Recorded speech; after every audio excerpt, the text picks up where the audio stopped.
प्रिय छात्रों, सुप्रभात। मैं डॉक्टर महेश तिवारी आज आपको हिंदी लैंग्वेज अर्थात हिंदी भाषा में व्याकरण का प्रथम पाठ का अध्ययन करना है। यह है आपकी पुस्तक है हिंदी व्याकरण की व्याकरण भारती और इसका प्रथम पाठ है भाषा, लिपि और व्याकरण। भाषा की उत्पत्ति भास धातु से हुई है। इसका अर्थ है कहना या प्रकट करना। भाषा के बिना संप्रेषणीयता नहीं हो सकती है। यह संप्रेषण मौखिक, लिखित अथवा संकेतों के द्वारा संभव है। यही भाषा को जीवंत रखते हैं। हिंदी हमारी राष्ट्रभाषा है। इसका इतिहास गौरवशाली है। इसका भंडार अपरिमित एवं कोश अतुलनीय है। इसकी साहित्य संपदा विश्व में उल्लेखनीय है। कोई भी देश अपनी भाषा के बिना उन्नति नहीं कर सकता।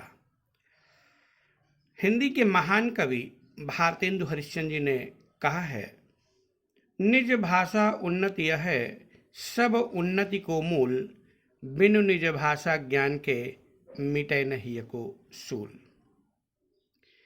व्याकरण भाषा को व्यवस्थित करता है, इसके कलेवर को निखारता है तथा भाषा का मार्जन करता है।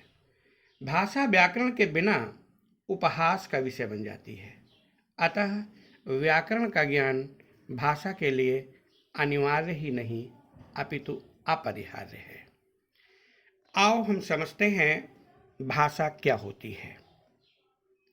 भाषा वह साधन है जिसके माध्यम से हम बोलकर, सुनकर, लिखकर और पढ़कर अपने विचारों एवं भावों का आदान प्रदान करते हैं।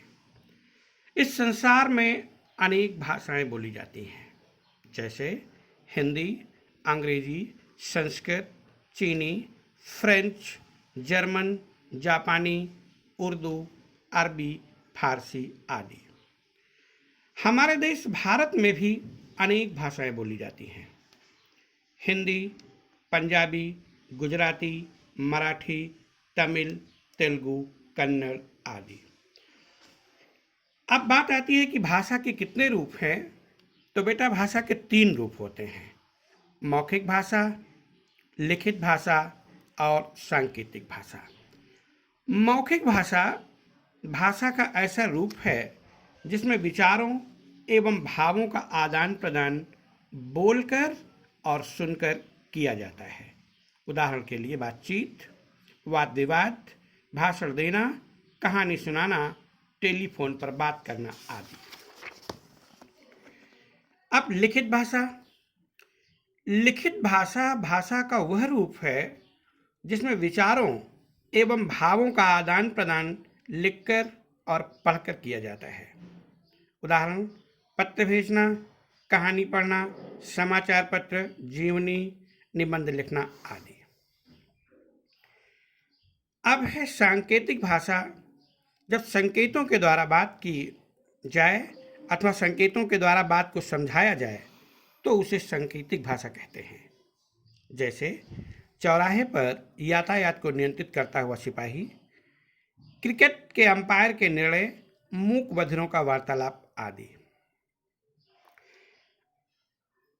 आप दूसरे शब्दों में यह कह सकते हैं कि भाषा के अन्य स्वरूप कौन कौन से हैं। भाषा के अन्य स्वरूपों में राष्ट्रभाषा, देश के अधिकांश लोगों द्वारा बोली समझी जाने वाली भाषा को राष्ट्रभाषा कहते हैं। हिंदी हमारे देश की राष्ट्रभाषा है क्योंकि हमारे देश के अधिकांश भागों में बोली जाती है।